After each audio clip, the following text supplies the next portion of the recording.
tayo. Ito yung diaphragm, by the way. Diyan. Diba? So, gagawin natin, merong part na diaphragm na naka-insert dito. Or naka-originate dyan. So, you have to cut this para yung diaphragm ma-deflect nyo. Again, mahirapan kayo kung hindi nyo i-deflect yung diaphragm. So, make sure ma-deflect yung diaphragm dyan so that hindi na siya nakaharang. Okay? Then, you will now see the celiac artery and the superior mesenteric artery. Okay? All in all, there are 4 unpaired branches, diba? The celiac, superior, inferior, and the caudal. And the other arteries, the other branches are paired, diba? May left and right. Okay? So, ano yung mga paired arteries? Una, adrenolumbar artery. From the name itself, adrenal. Pupunta yan sa adrenal gland. Nakalimutan ko sabihin sa inyo kung saan yung adrenal gland.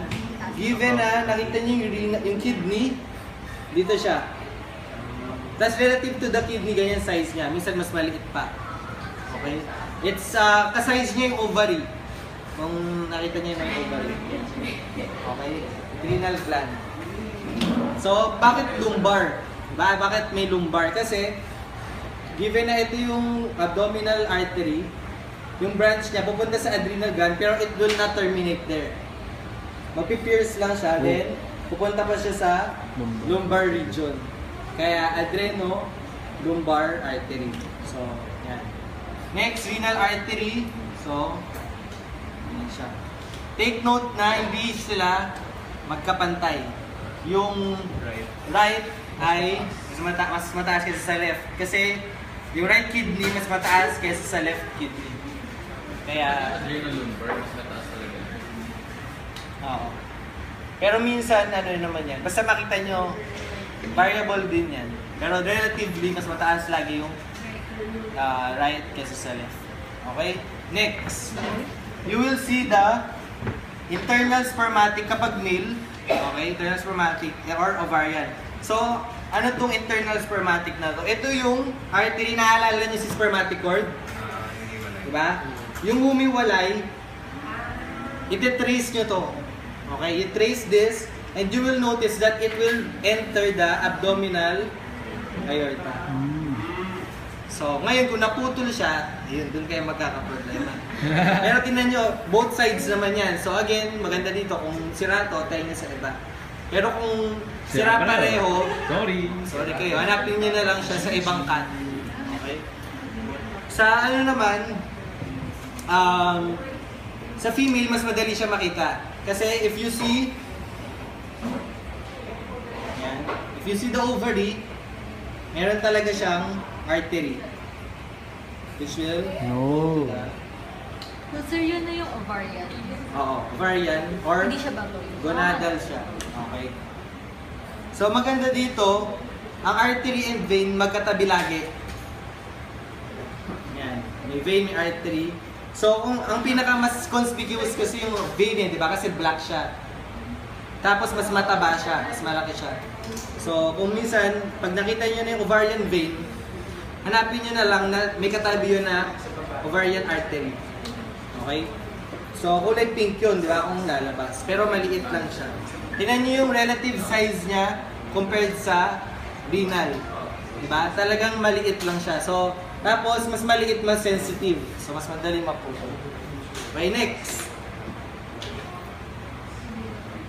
So, yan. After mo makita itong adrenolumbar, renal, and internal spermatic, or sabihin na lang natin gonadal arteries, you will now see the inferior mesenteric.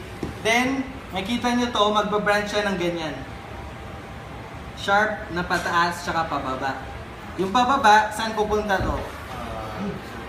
Sa rectum. Diba? So, superior rectal. Kasi pababa, diba? Pupunta yan. Ito yung mapapansin nyo, ito yung large intestine. So, yung bumaba, pag na-reach nyo itong inferior mesenteric, this is the superior rectal, this is the left colic. Okay? Ano ba yung concept natin sa colic? So, tingnan nyo. This is the ascending, transverse, descending. So, pwede natin sabihin, ito yung right, middle, and left region of the intestine. Doon din kinuha yung pangalan. Kaya, the middle colic will drain the transverse, yung right will drain the ascending, then the left will drain the descending.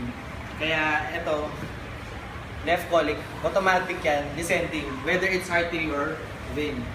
Okay? So mapapansin nyo, di ba minsan yung names ng blood vessel may clue dun sa structure na kanilang sinusupply or dinidrainan. Next, okay?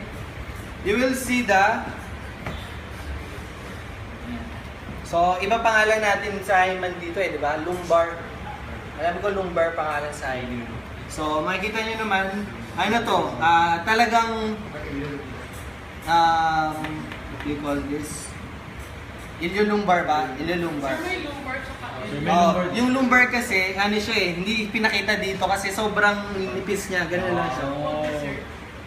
Unless makita niya. Pero most probably hindi kasi sa dorsal talaga Dorsal siya, parang ganun siya. Hindi katulad nito mga to, dito sa gilid. Okay, so, yan. Theoretically may lumbar din. Yung isang makikita niyo dyan, ano to, pa-horizontal siya. Okay? And ano naman siya, kita-kita naman. Iliolumbar. So, sir, kasama yung lumbar. Kasama yung field. Kasama iliolumbar. Lumbar theoretical lang. Okay? So, yan. Horizontal siya. Then again, kasama niya si iliolumbar vein. Next, makikita nyo, yan. Nag-branch siya into the external iliac. Then, further down pa, internal iliac. So, parang mapapansin nyo, mukha siyang tao, diba? Ito yung kamay, ito yung paa. Tapos meron siyang tail. Tail. May tail siya. Diba? Yan. So, external iliac, internal iliac, and then the caudal artery. So, yan. Then, hindi na natin sasama yung after. Walang theoretical. Femoral, gano'n. Di na. Walang theoretical, sir. Sir, so hanggang saan lang? Hanggang Ayan, silang tatlo. Yes. Ayun lang! Median.